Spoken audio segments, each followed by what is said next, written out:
하나님 말씀 함께 나누겠습니다. 야고보서 3장 1절부터 12절까지의 말씀입니다. 야고보서 3장 1절부터 12절까지의 말씀입니다.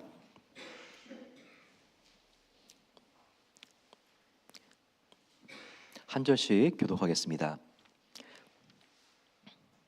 내 형제들아, 너희는 소생된 우리가 더 큰 심판을 받을 줄 알고 선생이 많이 되지 말라. 우리가 다 실수가 많으니 만일 말에 실수가 없는 자라면 곧 온전한 사람이라 능히 온 몸도 굴레에 씌우리라. 우리가 말들의 입에 재갈 물리는 것은 우리에게 순종하게 하려고 그 온 몸을 제어하는 것이라. 또 배를 보라. 그렇게 크고 광풍에 밀려가는 것들을 지극히 작은 키로써 사공의 뜻대로 운행하나니 이와 같이 혀도 작은 지체로 돼 큰 것을 자랑하도다. 보라, 얼마나 작은 불이 얼마나 많은 나무를 태우는가. 혀는 곧 불이요 불의 세계라. 혀는 우리 지체 중에서 온몸을 더럽히고 삶의 수레바퀴를 불사르나니 그 사르는 것이 지옥에서 나느니라. 여러 종류의 짐승과 새와 벌레와 바다의 생물은 다 사람이 길들일 수 있고 길들여 왔거니와 혀는 능히 길들일 사람이 없나니 쉬지 아니하는 악이요 죽이는 독이 가득한 것이라. 이것으로 우리가 주 하나님을 찬송하고 또 이것으로 하나님의 형상대로 지음을 받은 사람을 저주하나니 한 입에서 찬송과 저주가 나오는도다. 내 형제들아, 이것이 마땅하지 아니하니라. 샘이 한 구멍으로 어찌 단물과 쓴물을 내겠느냐. 내 형제들아, 어찌 무화과 나무가 감람 열매를 포도나무가 무화과를 맺겠느냐. 이와 같이 짠물이 단물을 내지 못하느니라. 아멘. 우리가 함께 신앙의 베이직에 대하여 함께 살펴보고 있습니다. 오늘 함께 말의 영향력, 온전한 말이 무엇인가 살펴보겠습니다. 다음 시간은 저희가 헌금 생활에 대해서, 그 다음은 주일 성수에 대해서 저희들이 이렇게 10번의 말씀이 앞으로 진행이 됩니다. 정말 말에 있어서 완전한 사람은 아무도 없다고 하고 있습니다. 2절 한번 보세요. 우리가 다 실수가 많으니 만일 사람이 말에 실수가 없는 자라면 곧 온전한 사람이라 라고 말하고 있습니다. 나는 왜 이렇게 말에 실수가 많지? 좌절하지 마십시오. 완전한 사람은 없습니다. 특별히 우리의 언어 생활에 있어서 실패가 없는 사람은 없다는 것을 여기서 말씀하고 있습니다. 하지만 그렇다고 해서 자포자기하라는 게 아닙니다. 그럼에도 이 말은 정말 중요하기 때문에 어떻게든 우리가 내 말을 교육하고 훈련하고 다듬어서 하나님이 기뻐하는 그 수준까지 끌어올려야만 된다는 것을 오늘 이 말씀이 우리에게 가르쳐주고 있습니다. 여기서 말에 실수가 없는 자라면 온전한 사람이다라고 되어 있습니다. 이전 성경은 완전한 자라고 나와 있는데 개역 개정으로 바뀌면서 이게 온전한 사람이라고 바뀌었는데요. 조금 더 원어 번역에 가깝습니다. 지금 무슨 말이냐면 말에 실수가 없는 사람은 없다는 거예요. 여기서 온전하다는 것은 완전하다는 말이 아니에요. 펄펙이라는 뜻이 아니라 바로 성숙한 사람이라는 뜻입니다. 그러니까 말에 우리가 실수가 없다 그러면 그것은 우리가 완전한 사람, 왜냐하면 실수가 없는 사람 없기 때문에 그렇기 때문에 성숙한 사람이라는 것을 우리가 기억해야 합니다. 그러면서 오늘 말씀을 보게 되면 혀는 정말 제가 한번 여러분들 혀 한번 보세요. 얼마나 작아요. 하지만 정말 가장 작은 성냥 하나가 산 전체를 태우는 것처럼 이 작은 말 한마디, 혀 한마디 말이요, 나의 인생을 무너뜨리고 그리고 그 아름답게 하나님께서 갖고 놓으신 공동체를 다 불질러 놓고 서로 간의 신뢰가 다 무너지게 하고 화평이 다 깨지게 만들고 이런 것이 바로 이 입이기 때문에 입 조심해라, 바로 이 말입니다. 저는 참 이렇게 야고보 사도가 이런 말씀을 쓴 게 위로가 됩니다. 왜냐하면 지금 완전한 사람이 없다는 것처럼 이렇게 완전한 교회가 없다는 거 아니에요? 그리고 말에 대한 이런 갈등과 문제와 분열은 지금뿐만 아니라 지금의 모든 교회들, 그리고 2000년 전에 초대교회도 이것이 너무나 심각하고 말로 상처받고 말로 다 무너졌기 때문에 이렇게 야고보 사도가 지금 성도들을 격려함과 동시에 그리고 또한 주의를 주기 위해서 말에 대한 이와 같은 말을 했다는 거, 이것은 동서고금, 정말 우리 모든 인간의 문제구나, 이런 마음을 가집니다. 그러면서도 어떻게든 나의 이 입술을 오늘 이렇게 3장을 매뉴얼 삼아서 잘 다듬어야 되겠다, 이와 같은 마음을 갖게 됩니다.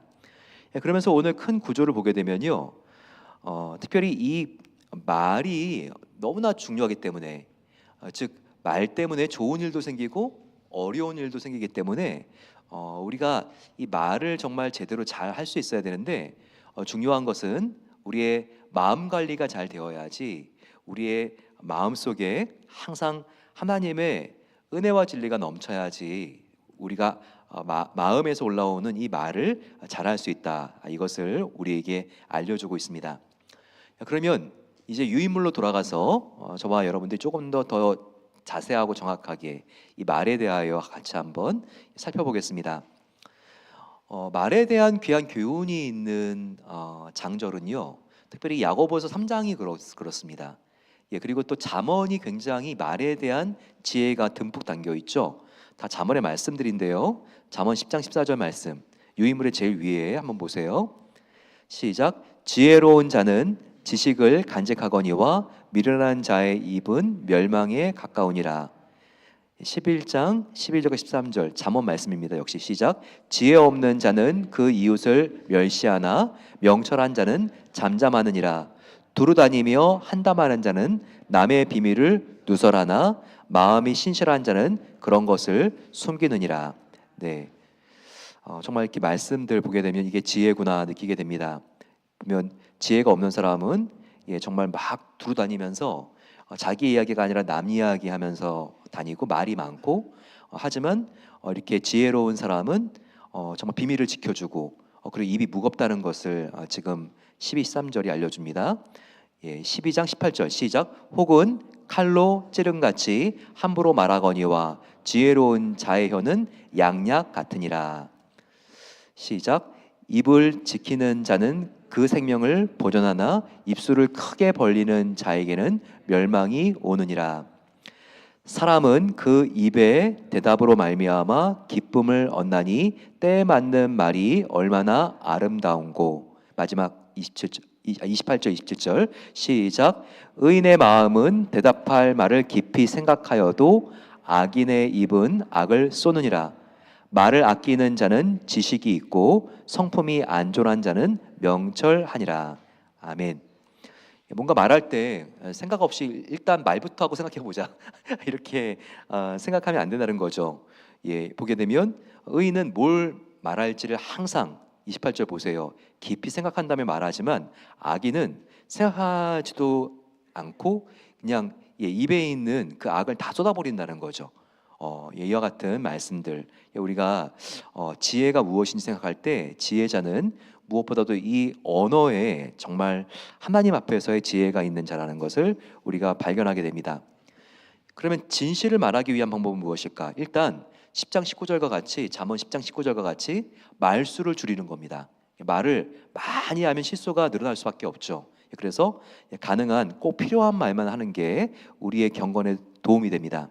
두 번째는 우리가 인자와 진리로 말하는 습관을 가져야 됩니다. 이것은 예수님의 성품입니다. 은혜와 진리, 바로 예수님의 성품인 거죠. 예수님을 보니 그 안에 은혜와 진리가 가득하였더라. 바로 인자, 사랑과 진리로 우리가 말하는 습관을 가져야 합니다. 왜냐하면요, 인자 없이, 사랑 없이 진리만 말하면 사람이 잔인하게 되고요, 또 인자한 말 속에 진리가 없다면 우리가 다른 사람을 바른 길로 인도할 수가 없는 겁니다. 그래서 정말 진리가 빠진 인자도 공허하고요, 또 인자가 빠진 정의는 복음이 아닙니다. 항상 이런 마음 가지고 나의 말에도 하나님, 이 인자와 진리가 넘치게 없어서 기도해야 되겠죠. 인자와 진리로 말하기 위해서는요, 내가 늘 하나님 앞에 회개하고 나의 능력이 아니라 성령의 힘과 능력을 의지하고 날마다 하나님 지혜로운 언어의 소유자가 될 수 있도록 도와주세요. 이렇게 기도하고 나아가야 합니다. 말씀에는 3번 능력이 있죠. 힘과 권세가 있습니다. 하나님은 이 말씀이 힘이기 때문에 창세기 1장 1, 2절만 보더라도 이 세상을 말씀으로 만드시잖아요. 태초에 하나님이 천지를 창조하시니라. 네, 빛이 있으라 말씀하시니 빛이 있었고, 무에서 유로 창조하는 게 바로 말씀이잖아요. 요한복음 1장 1, 2절을 보십시오. 하나님이 말씀과 함께 계시니라. 말씀이 얼마나 중요해요. 말에는 능력이 있고 권세가 있습니다. 우리 인간은 하나님을 닮았어요. 하나님의 형상으로 창조되었어요. 그래서 우리의 말은 하나님의 말씀처럼 강하진 않아도요, 영향력이 있습니다. 왜냐하면 하나님의 말씀도 힘이 있기 때문에 하나님의 형상으로 창조된 저와 여러분들도 말에 힘과 권세가 있다는 겁니다. 그래서 말을 잘해야 돼요. 하나님이요, 다 말씀대로 되게 하겠다고 말씀해 주셨어요. 잠언 18장 21절, 죽고 사는 것이 혀의 힘에 달렸나니 혀쓰기를 좋아하는 자는 혀의 열매를 먹으리라.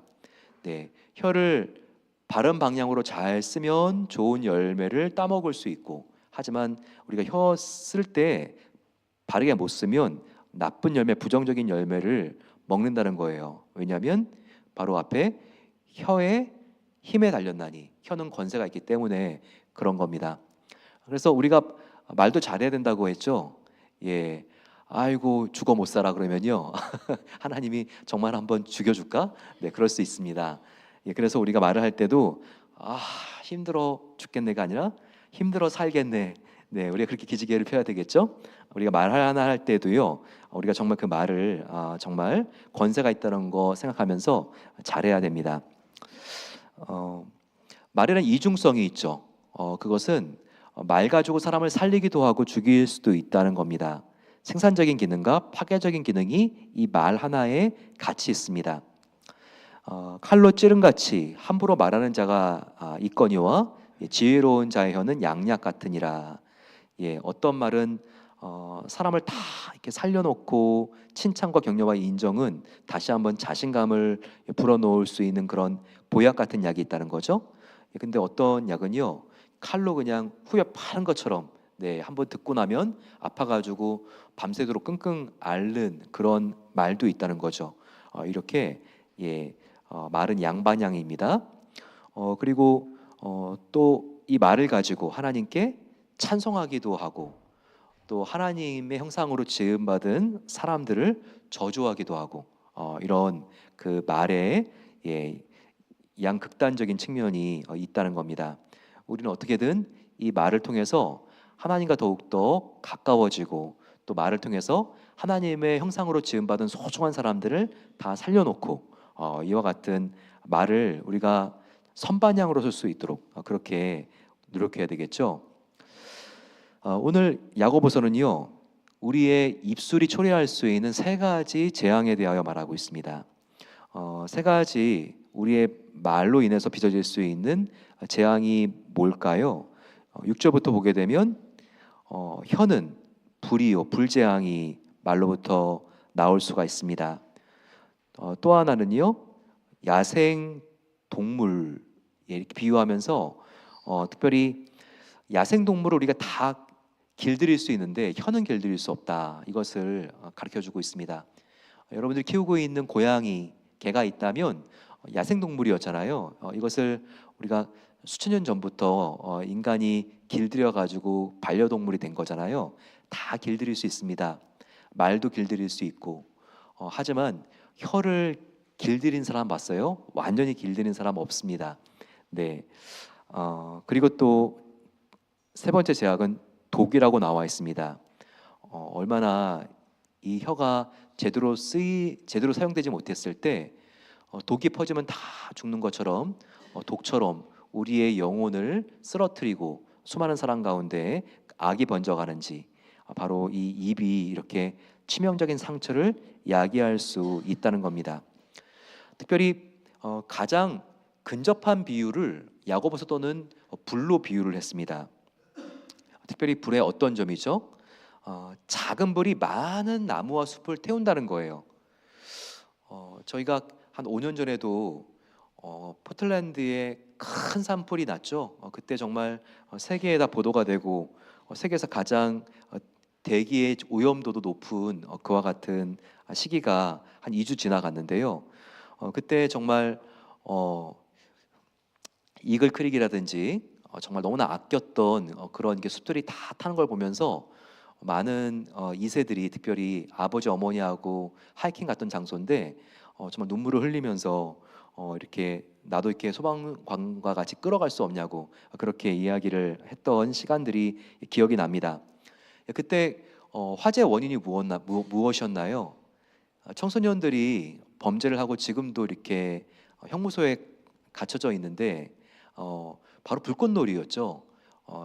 주라이 1st 그 독립기념일쯤 해가지고 나가서 거기서 이렇게 그 불꽃놀이를 했는데 그 불씨가 제대로 이렇게 관리가 되지 않아가지고 이렇게 온 포틀랜드의 이 동쪽 지역의 숲들을 다 태워놓는 그런 안타까운 일이 발생하지 않았습니까? 예, 그렇습니다. 작은 여지만 엄청난 파괴력을 갖고 있습니다. 그래서 우리가 이와 같은 파괴력을 생각하면서 이 말들이 번져갈 때 이것이 번져가는 것을 굉장히 우리가 신중하게 잘 다룰 수 있어야 된다는 거예요. 도미노입니다. 한번 딱 쓰러지게 되면 이게 계속해서 쓰러지다가 끝까지 다 쓰러뜨리죠. 근데 이걸 멈추게 할 수 있는 방법은 뭐죠?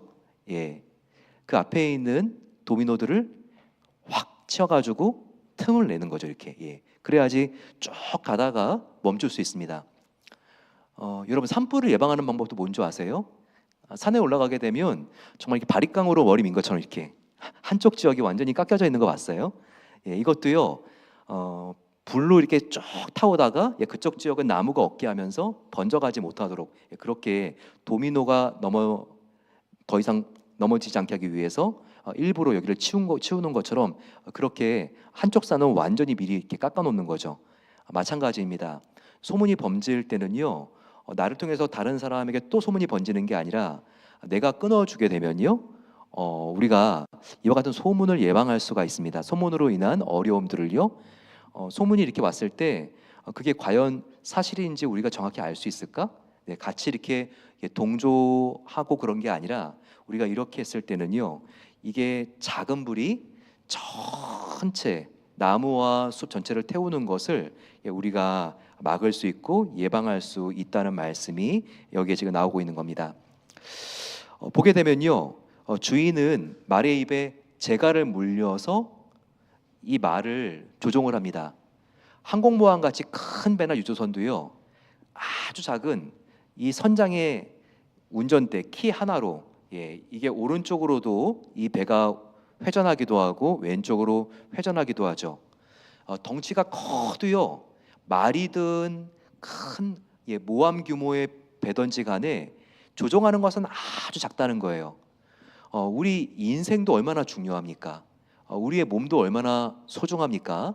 하지만 우리의 인생을 조종하는 방법도 바로, 그리고 그 결정적인 원인도 바로 이 입에서 나오는 말이라는 것을 우리가 생각하고, 이 말을 내가 잘할 수 있으면 나의 인생과 신앙이 성공할 수 있고, 나의 이 언어 생활이 엉망이면 나의 신앙은 아무리 공들였어도 한순간에 다 무너질 수 있다. 이런 위기감을 가지고 우리가 두렵고 떨림으로 항상 말하기에 우리가 신중하고 신경을 써야 된다는 것입니다.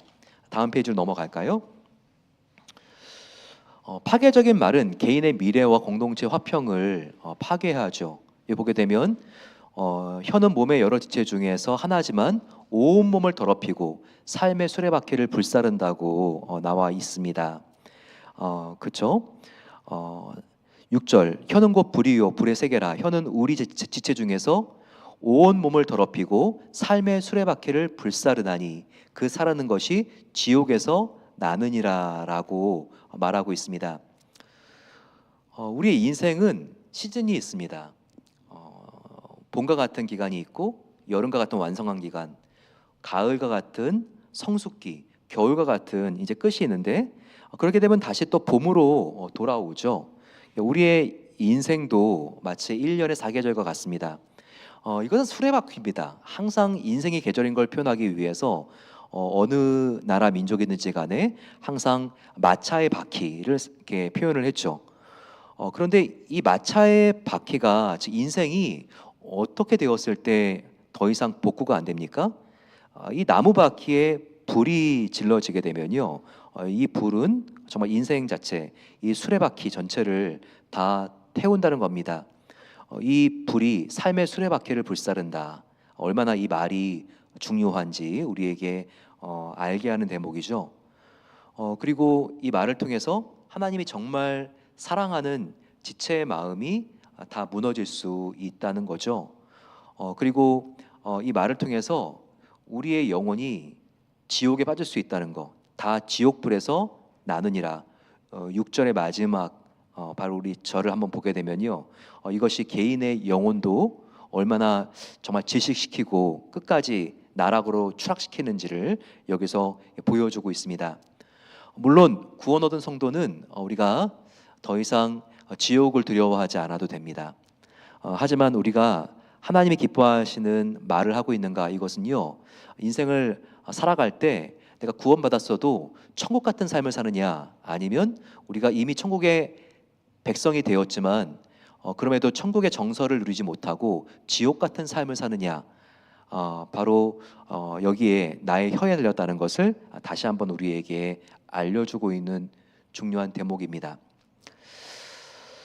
그러면 오늘 이 말씀은요, 잘못된 말에 부정적인 결과뿐만 아니라 좋은 말이 주는 유익에 대하여 또한 우리에게 알려주고 있습니다.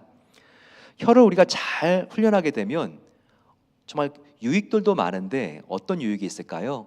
세 가지 유익이 있는 것을 여기서 보여주고 있습니다. 혀를 훈련하게 되면요, 우리의 신앙도 훈련이 됩니다. 즉, 혀를 계속 훈련해서 나의 혀가 하나님 기뻐하시는 방향으로 계속 발전하고 진보하는 걸 느끼게 되면요, 어느새 나의 신앙도 믿음도 잘하고 있는 것을 느낄 수가 있다는 겁니다. 언어를 잘 훈련하고 다스려 나가면요, 신앙의 성숙함이 길러진다는 거죠. 그래서 우리가 아까 읽었지만 우리가 다 실수가 많으니 만일 말에 실수가 없는 자라면 온전한 사람이라. 우리가 온전한 사람이 되기 위해서 말에 실수를 줄여나가는 바로 그런 연습을 우리가 정말 치열하게 하면 된다는 겁니다.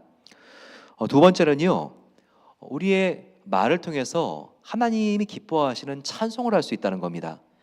구절을 보게 되면 이것으로 우리가 주 아버지를 찬송하고 라고 말하고 있는데, 이것으로는요 바로 우리의 입술, 혀, 말을 말하죠. 이 말을 통해서 저주와 비난도 나와서 하나님이 마음이 불편하시기도 하시지만, 한편으로 같은 말과 입을 통해서 하나님 정말 기뻐하시는 찬양과 찬미와 또한 하나님을 향한 감사가 터져 나올 수 있습니다. 하나님이 가장 기뻐하시는 말은 어떤 말일까요? 이런 종류의 말은요, 우리가 하나님 앞에 회개를 말씀드리는 겁니다. 하나님, 내가 더욱더 주님과 가까워져야 되는데 이런 저 연약함이 있군요. 정말 이 세상에서 가장 깨끗한 말은 회개의 말입니다. 하나님 앞에 진실하게 회개하며 참여하며 나갈 때 이 말은 정말 하나님께서 기뻐하시죠. 그리고 또한 감사의 고백, 너무나 하나님께서 좋아하십니다. 시편 23편, 여호와는 나의 목자시니 내게 부족함이 없으리로다. 아침에 이렇게 고백하고 시작하시는 분들이 계시는데요, 너무나 잘하고 계시는 거고 또 하나님께서 기뻐하십니다. 이렇게 하나님께 작은 것도 우리가 기뻐하고 감사할 때 하나님의 정말 놀라운 은혜가 쏟아져 내려옵니다. 하나님께서 너무나 행복하고 기쁘시니까 이 말을 들은 다음에 축복을 쏟아 부어 주시는 거죠. 이렇게 다윗과 같이 항상 우리의 입술로 하나님께 감사 찬송하시는 우리 모두가 되기를 소망합니다. 또 하나님을 기쁘시게 하는 열매가 가득히 맺힐 수 있습니다. 야고보서도는요, 혀가 아니라 혀에게 영향을 주는 우리의 내면, 마음을 우리가 잘 다스리고 통제할 수 있는 비결이 우리의 말을 제대로 할 수 있는 방법이라고 말하고 있습니다. 우리의 마음이 항상 하나님의 생명의 말씀이 담겨야 합니다. 우리의 마음이 하늘나라의 정서와 마음으로 우리의 마음이 변화되어야 되죠. 그래서 17절을 보게 되면 오늘 야고보서 3장 17절, 하늘은 어떤 정서가 있습니까? 하늘의 문화는 오직 위로부터 난 지혜는 첫째 성결하고, 다음으로 화평하고 관용하고 양순하며 긍휼과 선한 열매가 가득하고 평경과 거짓이 없나니. 바로 이와 같은 하늘의 은혜가 우리들 가운데 내려올 때 우리의 삶에 열매를 가득 맺게 되고, 이 열매를 맺게 하는 가장 중요한 영향을 주는 것이 말이라는 것을 기억해야 합니다. 우리가 하나님 앞에 하나님이 기뻐하시는 말을 할 수 있는 방법은요, 하나님, 나는 정말 말을 너무 잘합니다. 입만 열면 청산유수입니다. 이전보다 훨씬 더 기도도 늘었습니다. 이런 게 아니라 내 속에 오늘 야고보서 말씀처럼 쉬지 않는 엔드리스, 끊어지지 않는 그런 악과 죽이는 독이 가득한 것을 늘 인정하고, 내가 지금 말이 이제는 거룩해지고 있다 할지라도 항상 내 안에는 끊어지지 않는 악과 죽이는 독이 있다는 사실을 인정하고 부족함을 고백하는 회개를 하나님께 드리는 길이 입이 변화될 수 있는 지름길이라는 겁니다. 또한 온전한 말은요, 온전한 말은 자기 자랑과 과시가 아니라 믿음의 공동체 안에서 나의 부족함을 고백하는 것입니다. 따라서 우리가 소그룹에서 나의 연약함을, 지난주의 실수를 고백하는 것을요, 그걸 부끄러워하고 수치스러워하면 안 돼요. 가장 온전한 말은요, 나는 정말 실수하지 않고 무너지지 않고 있고, 정말 나는 나의 인생에 있어서 정말 불패야, 그런 게 아니라 정말 나의 부족함을 고백하는 게 가장 온전한 말이라는 거 항상 기억해야 됩니다. 왜냐하면 온전한 말은요, 자기 연약함을 고백하는 건데 여기엔 용기가 없으면 안 되기 때문에 그런 거예요. 그리고 공동체 안에는 이런 걸 들었을 때 무덤까지 비밀을 지켜줄 수 있는 그런 안전함과 신뢰감을 줄 수 있어야지 서로 이렇게 정말 연약한 부분들을 나눌 수가 있겠죠. 그렇기 때문에 부족함을 고백하는 것이 가장 깨끗한 언어라는 겁니다. 나 연약함을 고백하는 게 누추한 언어가 아니라 깨끗한 언어라는 거 우리가 알아야 되겠죠. 그리고 최고의 말은 무엇인가? 다른 사람을 구원의 길로 인도하는 말이 최고의 말이라는 겁니다. 나의 말을 통해서 이 사람이 지금 하나님과 더 멀어졌는가? 아니면 나의 말을 통해서 이 사람이 하나님과 더욱더 지금 가까워지고 있는가? 나의 말이 이 사람이 하나님과 더욱더 가까워지는데 계단 역할을 했는가? 뭔가 보탬이 되었는가? 이게 가장 최고의 말이라는 겁니다. 하나님과 더욱더 가까워졌다면요. 그리고 온전한 말은요, 우리가 주님 안에서만 가능합니다. 하나님과 지금 좀 내가 멀어지고 하나님 바깥으로 나왔죠. 그러면 제일 먼저 무너지기 시작하는 것이 말입니다. 그래서 주님 안에 있기 위해서 어떻게 됩니까? 주님의 말씀과 은혜 안에 가까이 있어야 되겠죠. 그럴 때 내가 하나님 안에 있게 되고, 그리고 하나님이 기뻐하시는 말하기, 대화, 언어가 이렇게 우리의 삶에 정착하고, 그리고 또한 습관화되며 이 말을 통해서 나도 바뀌고 나의 자녀, 나의 가족들, 나의 사랑방 다 바뀌게 됩니다. 우리 한번 이런 고백을 가지고 우리 함께 날 구원하신 주 감사, 함께 이 찬양 하나님께 드리고 같이 우리 감사로 기도하겠습니다.